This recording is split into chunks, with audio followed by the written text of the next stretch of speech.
I never thought my quiet life out on my ranch would turn into a battle with people who thought they owned the world just because they sat on an HOA board.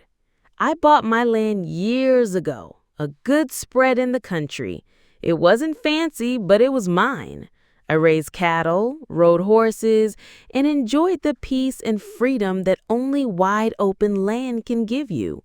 No neighbors breathing down your neck, no HOA telling you what color to paint your door, just me, the land, and the sky.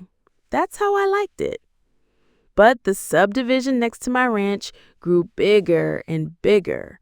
What started as a few houses turned into a full-blown neighborhood, complete with its own HOA. They didn't like having me and my land right next door. I wasn't part of their association. I didn't pay their dues, didn't follow their rules, and I sure didn't let them tell me what to do. I guess that bothered them. It started small, little comments when I'd ride my horse near their property, a couple of letters in my mailbox, unsigned, saying things like, "You should keep your property looking nicer. It brings down our home values." I ignored it. My ranch wasn't trashy. It was a working ranch. There's a difference between messy and real life. But HOAs don't care about real life. They care about appearances. Then one day, I came home to find a crew putting up a fence, not just on their property line, but cutting across mine. I stopped my truck, got out, and said, "The hell are you doing?" One of the workers said the HOA board ordered a perimeter fence to beautify the neighborhood and protect property values. I told him they were trespassing, but he just shrugged and said to take it up with the board. I couldn't believe it. These people had put up a fence that boxed in part of my land.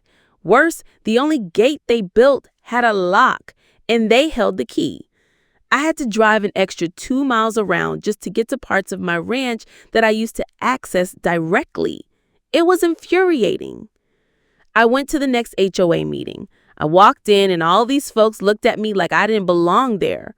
One of the board members, a middle-aged woman with that smug HOA look, told me, "Sir, you're not part of this association. This is a private meeting." I told her they had fenced in my land and I wanted answers. She gave me a sweet fake smile and said, "Oh, that's community property now. It was voted on." Community property. They had the nerve to act like my land suddenly belonged to them because they voted on it.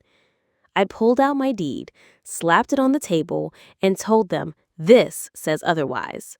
But they just kept stonewalling me, saying I'd have to take it up with their lawyer if I had an issue. So I did. I hired my own lawyer. And here's where things got interesting. Turns out, when that HOA expanded the subdivision, they overstepped. The land they fenced off wasn't just mine, it was technically part of a right-of-way. Even worse for them, the property the HOA bought for their little gate access wasn't legally separated from a larger parcel, meaning with the right money and timing, that parcel and the gate with the only access key could be bought. It took a little digging, but I found out the original developer still technically owned that parcel.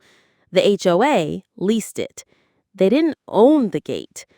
The developer was happy to sell it to me, especially after I offered him cash on the spot. He said the HOA had been a pain in his backside for years, and he'd be glad to wash his hands of them. So I bought it. Every square inch. That gate, mine. The only access key, mine. The HOA didn't even know until I showed up at their next meeting with the deed in hand. When I walked in, that same smug woman sneered at me. "You again? We told you."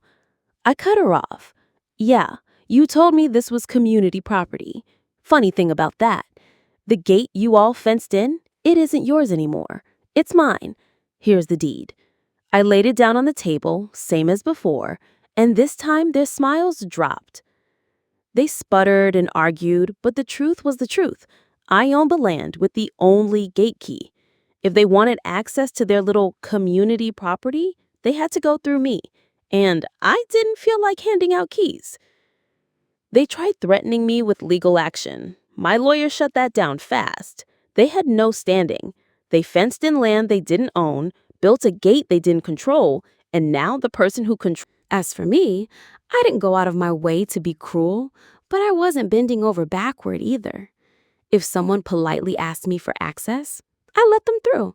But the board members who caused all this, they could walk. I learned something from that whole mess.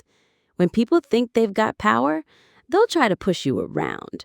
But sometimes all it takes is knowing where to look, a little patience, and a well-timed purchase to flip the whole game on its head.